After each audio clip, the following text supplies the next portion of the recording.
अस्सलामुअलैकुम। इस वीडियो में हम जानेंगे रूसी जुबान में नाउन केसेस के बारे में। इन केसेस के बुनियादी तस्वुर को समझने के लिए उर्दू और अंग्रेजी जुबानों की मदद लेंगे। सबसे पहले उर्दू जुबान को देख लेते हैं। उर्दू जुबान का जुमला है, कुत्ता आदमी को काटता है। इस जुमले में कुत्ते ने काटने का काम किया है आदमी पर। अगर हम इस जुमले को देखें तो इसमें दो इस्म हैं, एक कुत्ता है और एक आदमी है। अगर दोनों इस्मों को आपस में इनकी तरतीब बदल दें तो हमारे पास जुमला क्या बन जाएगा? आदमी कुत्ते को काटता है। यहाँ पे सिर्फ तरतीब बदलने से ही पूरे का पूरा जुमले का मतलब बदल गया है। जो पहले फाइल था वो मफऊल बन गया है और जो मफऊल था वो फाइल बन गया है। इसी तरह से हम अंग्रेजी जुबान में सेंटेंस देखते हैं, the dog bytes the man. अब यहाँ पे डॉग और मैन दोनों जो हैं वो नाउन्स हैं। इन नाउन्स की इस जुमले में तरतीब अगर हम बदल दें तो हमारे पास जुमला किस तरह से बनेगा? The man bytes the dog. दोनों जुमलों में वाज़े फर्क है मतलब का, सिर्फ तरतीब ही बदल देने से मतलब में वाज़े फर्क आ गया है। तो इन दोनों जुबानों में अल्फाज की तरतीब, वर्ड का ऑर्डर जो है वो बहुत जरूरी है। अगर वर्ड के ऑर्डर, अल्फाज की तरतीब पे ध्यान नहीं देंगे तो जुमले का पूरा मतलब ही बदल जाएगा। अब आ जाते हैं रूसी जुबान की तरफ। रूसी जुबान में कुत्ते को सबाका कहते हैं, इंसान को चेलोवेक कहते हैं, काटने के अमल को कूसत कहते हैं। अब रूसी जुबान के जुमले को देख लेते हैं। सबाका, कूसयत, चेलोवेका। सबाका यानी कि कुत्ता, कूसयत। अब यहाँ पे कूसत ता सॉफ्ट साइन हट गया है, ये ता लग गया है। जिस तरह से हमने देखा था कि वर्ब की एंडिंग किस तरह से बदल जाएगी पिछले लेसन्स में, तो यहाँ पे सबाका की वजह से कुसत वर्ब की एंडिंग चेंज हो गई है, ये ता लग गया है। और जो ऑब्जेक्ट है जिस पर काम हुआ है, जो मफऊल है, वो है चेलोवेक। चेलोवेक यहाँ पे उसकी भी एंडिंग बदल जाएगी क्योंकि उस पे काम हुआ है, आ लग जाएगा उसके साथ। सबाका, कुसयत, चेलोवेका। अब अगर हम इनमें बदल दें अल्फाज की तरतीब को तो किस तरह से बदल सकते हैं? चेलोवेका, कुसयत, सबाका। दोनों जुमलों के तरतीब बदल जाने के बावजूद मतलब वही रहा है। सबाका जो है वो फाइल ही रहा है जिसने काम किया है, कुसयत फेल है, वर्ब है, चेलोवेका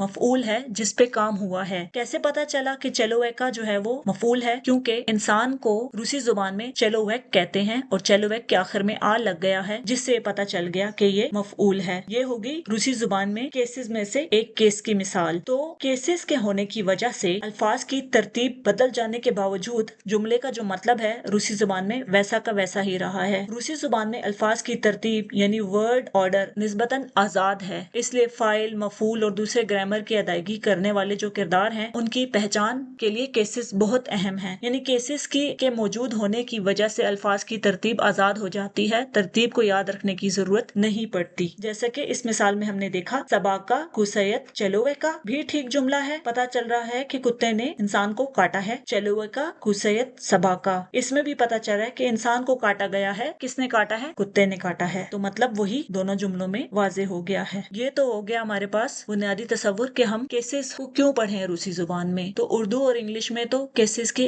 ऐसा जरूरत नहीं पड़ती, वहाँ पे अल्फाज की तरतीब को याद रखना जरूरी है। यहाँ पे अगर आप केसेस को याद रख लेते हैं तो आपको तरतीब की याद रखने की जरूरत ही नहीं पड़ती। रशियन केसेस की 6 एग्जाम हैं। इमेनी तेलनी पादेश नॉमिनेटिव केस यानी हालत फाइली, रादे तेलनी पादेश जेनेटिव केस यानी हालत इजाफी या हालत मलकियत, दातेलनी पादेश डेटिव केस यानी हालत मफऊल बिल वास्ता, विनितेलनी पादेश एक्यूजेटिव केस यानी हालत मफऊली, त्वरितेलनी पादेश इंस्ट्रूमेंटल केस यानी हालत आला या हालत जरिया, प्रीदलोजनी पादेश प्रेपोजिशनल केस यानी हालत जरफी के बारे में, इमिनतेलनी पादेश यानी नॉमिनेटिव केस ये बताता है कि फाइल कौन है, रदितेलनी पादेश यानी जेनेटिव केस ये बताता है कि किसकी है, पोजेशन या मलकियत या एब्सेंस किसकी है, दतेलनी पादेश यानी डेटिव केस रेसिपिएंट के बारे में बताता है कि अगर कोई चीज किसी को दी है तो किसको दी है, विनितेलनी पादेश यानी एक्यूजेटिव केस ये बताता है कि ऑब्जेक्ट कौन सा है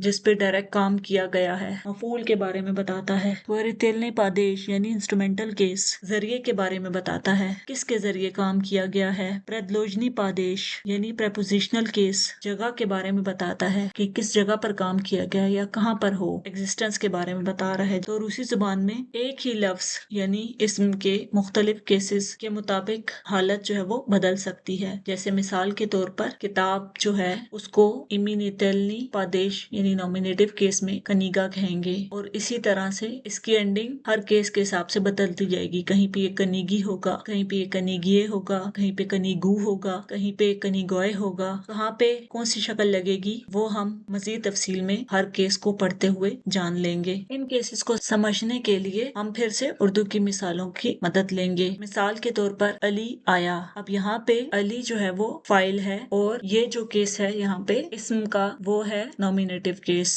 मैंने अली को देखा। यहाँ पे को जो है ये बता रहा है कि अली जो है वो मफऊल है, एक्यूजेटिव केस है। मैंने अली से बात की। यहाँ पे वही इस्म है लेकिन उसका केस इंस्ट्रूमेंटल है। यहाँ से ये बता रहा है कि जो इंस्ट्रूमेंट है या जरिया है उसके बारे में बात हो रही है। ये अली की किताब है। यहाँ पे जो की है उससे हमें ये पता चल गया कि मलकियत के बारे में बात हो रही है। तो ये जेनेटिव केस है कि अली इस किताब की मलकियत रखता है। ये अली की किताब है, वो अली के घर में बैठा है। अब यहाँ पे के से पता चल गया कि यहाँ पे लोकेटिव केस, प्रपोजिशनल केस इस्तेमाल हो रहा है जो ये बताता है कि कहाँ या किसके बारे में, हालत ज़र्फी के बारे में बताता है। इन मिसालों में को, से, की, के, में ये जो है वो हरूफे जार हैं, यानी पोस्ट पोजिशंस हैं। और पोस्ट पोजिशन जो है या हरूफे जार जो है वो ऐसे लफ्ज होते हैं जो कि इस्म या इसमें जमीर का ताल्लुक बताते हैं ग्रामर के लिहाज से दूसरे अल्फाज के साथ। एक जुमले में, किसी भी जुमले में इस्म या इसमें जमीर के साथ दूसरे अल्फाज का किस तरह से ताल्लुक बनता है उसके बारे में बताते हैं। तो यहाँ पे जो उर्दू में हरूफे जार का काम होता है वो रूसी जुबान में रशियन केसेस का काम होता है। और वो रशियन केसेस जो है वो इस्म की एंडिंग्स के चेंज होने के साथ साथ पता चलते हैं कि कौन सा केस है, और उससे हमें पता चलता है कि उस नाउन का जुमले में बाकी अल्फाज के साथ क्या ताल्लुक बनता है। मिसाल के तौर पर इस्म है किताब, जिसे रूसी जुबान में कनीगा कहते हैं। इसको मुख्तलिफ जुमलों में और मुख्तलिफ केसेस की हालत में देख लेते हैं। सबसे पहला केस है ईमेने तिलने पादेश, कनीगा लेजत नस्तोले। कनीगा लेजत नस्तोले, किताब मेज पर है। यहाँ पे कनीगा यानी किताब खुद काम कर रही है, इसलिए ये क्या है, फाइल है। तो यहाँ पे पता चल गया कि किताब यानी कनीगा जो है उसका केस ईमेने तिलनी पादेश है, नॉमिनेटिव केस है। अगला केस है रादे तिलने पादेश, नियत कनीगी, किताब नहीं है। रादे तिलनी पादेश में पता चलता है कि क्या कोई चीज किसी की मलकियत है, क्या वो चीज पाई जाती है या नहीं पाई जाती, मौजूद है या गैर मौजूद है, या उसकी तादाद कितनी है। तो यहाँ पे जुमला है नियत कनीगी, किताब नहीं है। इसका मतलब है कि अदम मौजूद है, पाई नहीं जा रही, इसलिए कनीगा से इसकी शक्ल कनीगी बन गई है। आ हट गया है और ई लग गया है, नियत कनीगी। अगला केस है दातेलनी पादेश यानी डेटिव केस। जुमला है या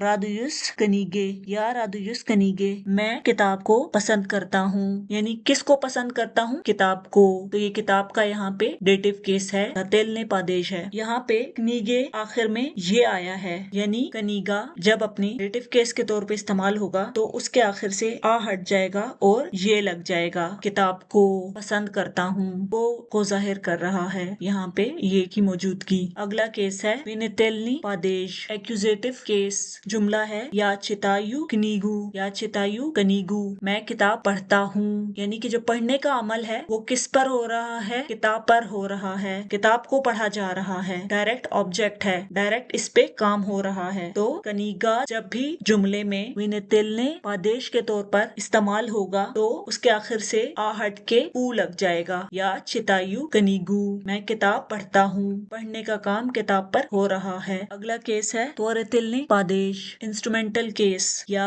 पीशु रुचकॉय ई कनीगॉय, मैं लिखता हूँ, किसके जरिए लिख रहा हूँ, रुचकॉय ई कनीगॉय, रुचकॉय यानी कलम के जरिए, ई और कनीगॉय किताब के जरिए। तो यहाँ पे जो इंस्ट्रूमेंट है या जरिया है वो क्या है, एक तो कलम है, दूसरा किताब है। इन दोनों चीजों के जरिए लिखने का अमल हो रहा है। तो किताब यानी कनीगा जब भी इंस्ट्रूमेंटल केस के तौर पे किसी जुमले में इस्तेमाल होगा तो उसके आखिर से आ हट जाएगा, ओ और क्रतकाय लग जाएगा, कनीगॉय। अगला केस है प्रेदलॉजनी पादेश, प्रेपोजिशनल केस। जुमला है या धूमयू अकनीगे, धूमयू मैं सोच रहा हूँ, आ के बारे में, मैं सोच रहा हूँ, किसके बारे में, कनीगे किसके बारे में, किताब के बारे में। यहाँ पे जो आ है वो बताता है प्रेपोजिशन का रोल अदा कर रहा है, रूफे जार है, इसका मतलब है के बारे में। जो सोच हो रही है वो किसके बारे में हो रही है, किताब के बारे में। कनीगे, किताब कनीगा जो है उसका प्रेपोजिशनल केस यानी प्रेदलाजनी आदेश क्या है, आ हट जाएगा और ये लग जाएगा, कनीगे मैं किताब के बारे में सोचता हूँ, या दो मयू अकनीगे। ये था रशियन केसेस का बुनियादी कॉन्सेप्ट। मजीद तफसील के साथ अगली वीडियोस में इनके बारे में जानेंगे। चैनल को सब्सक्राइब, लाइक और शेयर करना ना भूलिएगा। अल्लाह हाफिज।